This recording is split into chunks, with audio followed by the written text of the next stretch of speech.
Malaysia benar-benar kehilangan pengaruh besarnya di Asia Tenggara. Masalah bertubi-tubi yang saat ini dialami ASEAN membuat negeri jiran harus mengambil kebijakan yang bisa mengembalikan stabilitas. Sebaliknya, saat ini Malaysia malah menghadapi situasi pelik karena dipermalukan oleh banyak negara Asia Tenggara, termasuk Thailand dan Kamboja yang saat ini tengah berperang. Kedua negara menganggap negeri jiran nggak mampu untuk menyelesaikan konflik. Donald Trump seketika juga malu dan membuat reputasinya menurun. Cetak Gol coba merangkum melemahnya pengaruh Malaysia di Asia Tenggara sebagai berikut.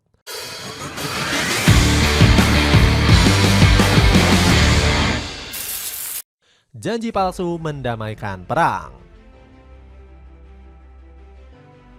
Kalau kamu lihat, Malaysia pernah bersikap sombong saat KTT ASEAN beberapa bulan lalu. Anwar Ibrahim selaku Perdana Menteri jiran menjamin konflik Thailand dan Kamboja akan segera berakhir. Anwar mengatakan kedua negara telah sepakat berdamai dalam gencatan senjata. Usut punya usut, kepercayaan diri sang Perdana Menteri disebabkan karena satu backingan kuat, yaitu Donald Trump yang ikut menjadi penengah dalam konflik tersebut. Presiden Amerika Serikat ini menjadi saksi penandatanganan kedua negara untuk berdamai. Namun bukan kedamaian yang didapat, Asia Tenggara malah semakin kacau balau. Konflik Thailand-Kamboja kembali memanas sejak tanggal 7 Desember kemarin. Serangan demi serangan dari kedua negara membuat para rakyat nggak bersalah menjadi korban. Memanasnya konflik nggak berujung ini membuat Malaysia kembali mengambil tindakan. Anwar Ibrahim mengumpulkan seluruh menteri luar negeri untuk berdiskusi soal konflik.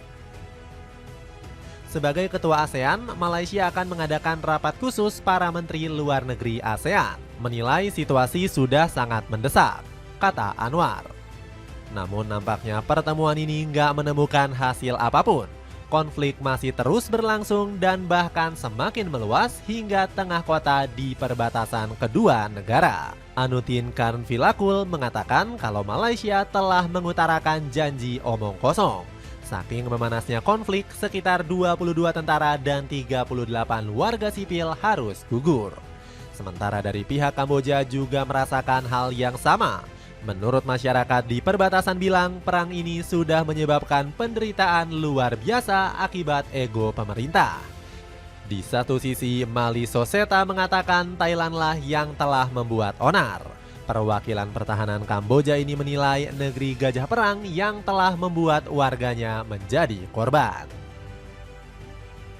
Bagaimana tidak, Thailand masih gencar menurunkan artileri, gas beracun, tank, dan jet tempur.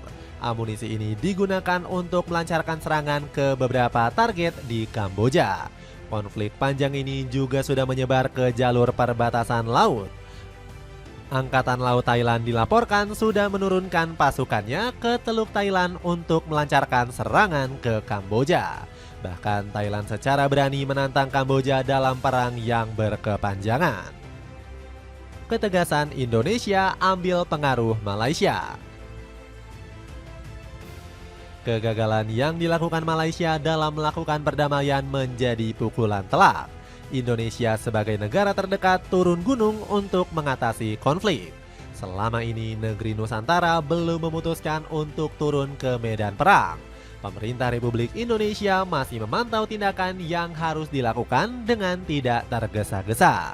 Indonesia sendiri berani meminta konflik Thailand-Kamboja untuk segera berakhir.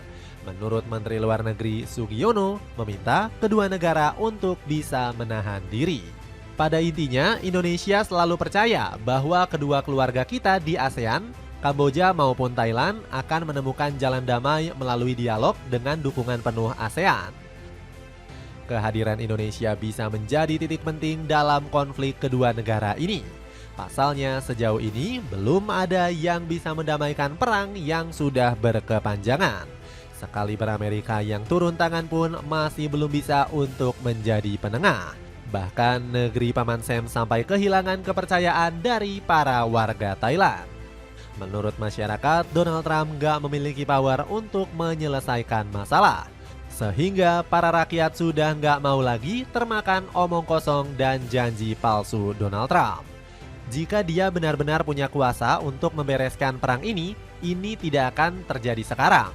Perang benar-benar terjadi sepanjang waktu yang membuat kami khawatir, ujar salah satu warga Thailand. Kerja keras yang dilakukan Indonesia kemungkinan gak akan berat.